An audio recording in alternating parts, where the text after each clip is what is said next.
mean greenie, and the lemon drop on the executive. The Shakespeare 740. Right, and then the Robin Yellowbird. Those are all good radios, you know, any one of them. They're all good sounding radios. And the Spitfire radio, was it Konar or something like that? You know, in a Panasonic 23-channel chassis, you made it into a 40-channel. Yeah, and then there was the Cardin Spitfire in Canada. That's right.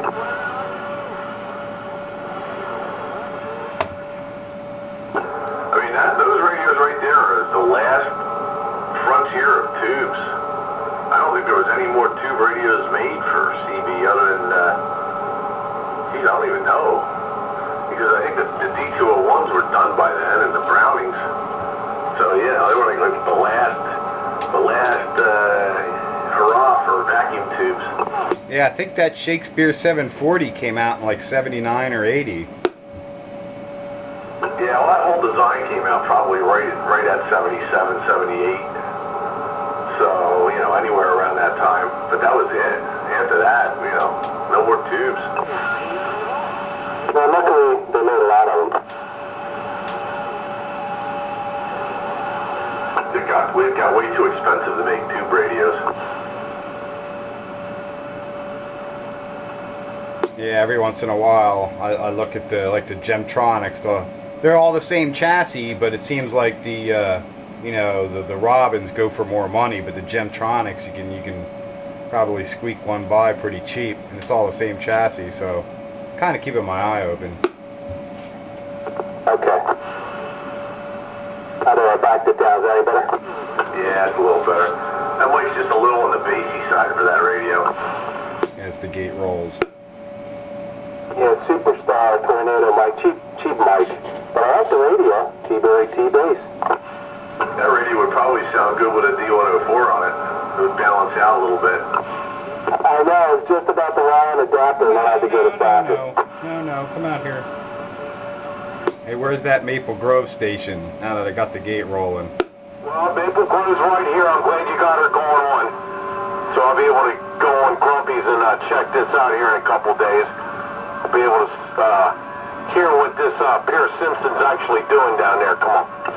Well, you'll get what it's doing down here on my Tram XL glowing glass tube radio receiver mobile radio, that is. Tram XL 100 mobile. Sound pretty good on this end. You get to hear it for yourself. Yeah, 10-4. No doubt. I never did hear this radio. I never had anybody talk on it for me to hear it, so this will be a first. Well, you get to know what it sounds like on this end down here in the volcano crater. The volcano crater, no doubt. Yeah, watch out for those fumes and spitting lava. Just keep it down there. I don't want none of it up here. You guys sound good in Douglasville. Yeah, Roger, right on. Yeah, Simonite. Well, yeah. You know, that's funny too, you know, mentioning that. Back in the day, we all used to wonder what we sounded like on our radio. You know, you have to get out in the car and drive around and have somebody else talk on your radio, and you go like, well, that sounds pretty good, but then it's like, well, that's not you, that's somebody else talking on your radio, and somehow, you know, the wife has a different voice than you do, so it's going to make a difference. I did the same thing. I had Bad Girl go out in the truck a couple of times because I never heard my mobile unit or have her jump on the base station, but yeah, like you said, it's not me. So, that's pretty cool. Yeah, once in a while somebody would whip out a tape recorder and, you know, try to record it, but then, you know, you got the microphone against the speaker and then you're playing it back into a microphone and it just doesn't sound good. It's not like the kind of gates we're able to do today, you know, with direct connects and whatnot.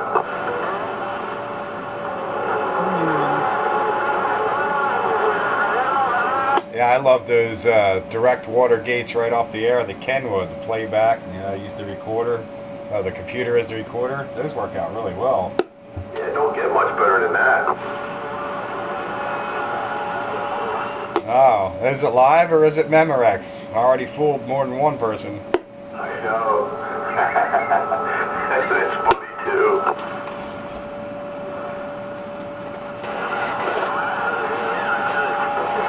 That was the best, man. I'll never forget that. Hey man, once in a while you gotta do something to stir the pot a little bit and liven it up a little, just to break the monotony.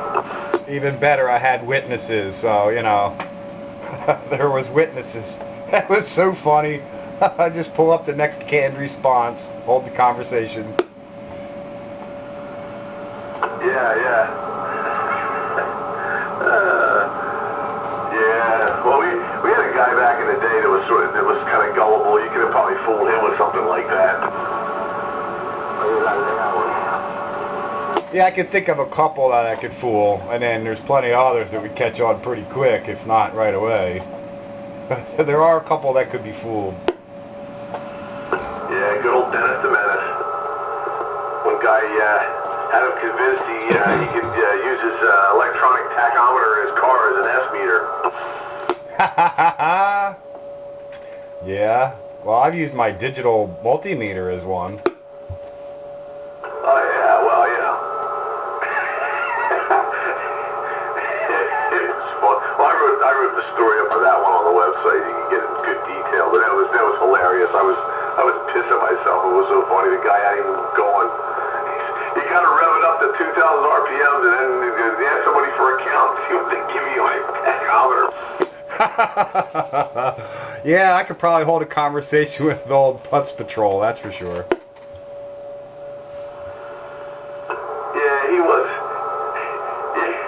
I don't know if he was quite as gullible as this guy, but it was fun.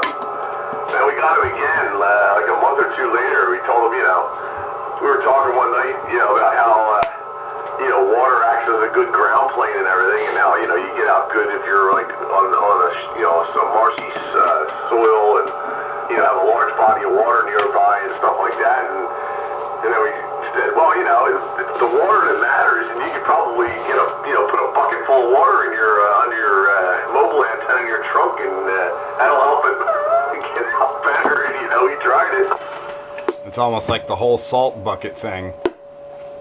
Yeah, I told him, you know, it's got to be a metal bucket though, because plastic doesn't conduct, and you know, you got to put it right under the antenna. And he put the bucket of water in his trunk, and he tried to drive away, and it tipped over and spilled in his trunk. How am I getting out now? Oh, it was funny. I wish to God we would have had a tape recording of that.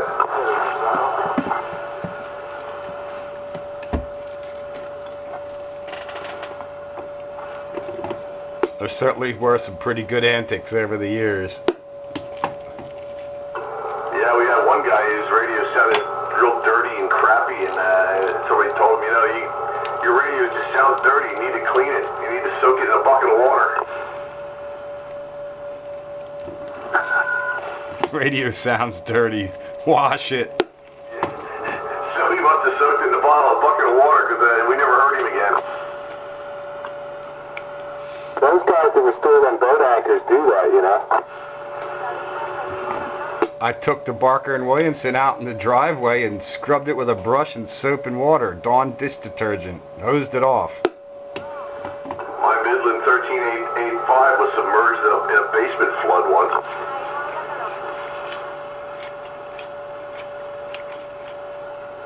I think that's what that eventually ruined the meter and the clock in that radio.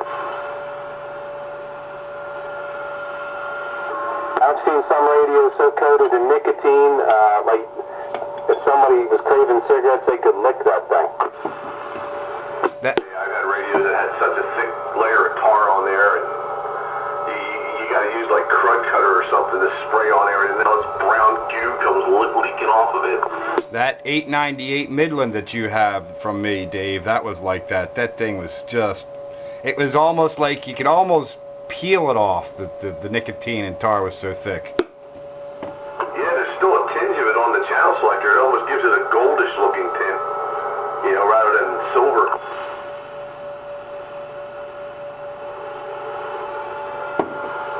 Now that's a dirty radio.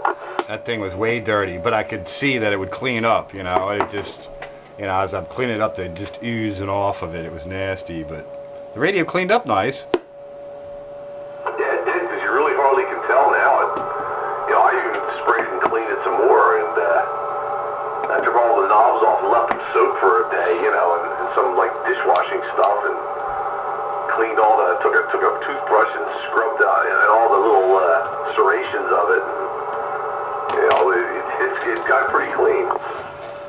that one was reasonably cheap, so it was worth doing the cleanup effort.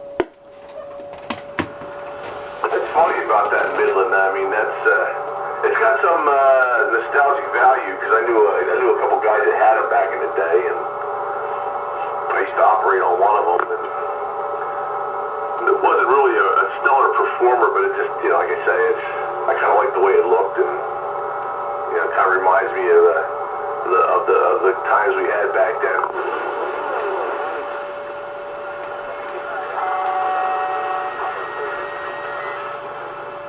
How about it, Dave? Yeah, go ahead. I got a question for you. Now, on this Pier Simpson, when there's nobody talking, I hear nothing. I don't hear no scratching, nothing. It's almost like the squelch is up.